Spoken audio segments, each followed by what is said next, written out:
पिताजी कम कमाते हैं, आंखें खोल देगी ये कहानी। लंबे समय तक मुझे यह समस्या रही, या यूं कहूं कि मेरी ये गलत सोच रही कि मेरे माता पिता, विशेषकर पापा, बहुत कम कमाते हैं। जब मैं अपने स्कूल में थी, छठी कक्षा में था, मेरी मां को स्टेज 4 के कैंसर का पता चला। बैंक क्लर्क होने के कारण कम आमदनी, पिता के पास दोस्तों और परिवार से पैसे उधार लेने के अलावा और कोई विकल्प नहीं था।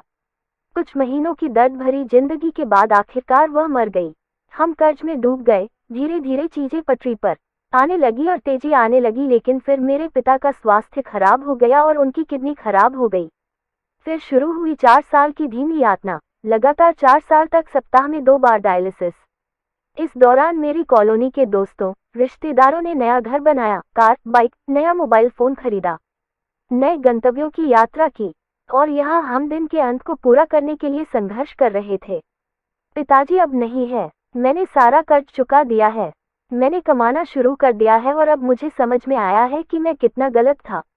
उन्होंने कितना त्याग किया, वे कितने परिश्रमी थे। अपनी बीमारियों के बावजूद वह हमें खाना खिलाने के लिए बिना किसी शिकायत के बैंक जाते थे।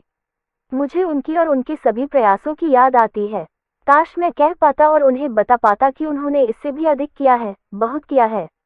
काश मैं उन्हें बता पाता, आपका एक पैसा भी मेरी पूरी जिंदगी की कमाई से ज्यादा कीमती है। मैं चाहता हूँ, मैं बस चाहता हूँ। लव यू पापा। मुझे खेद है और अब मुझे पता है कि आपने कितना कष्ट सहा है।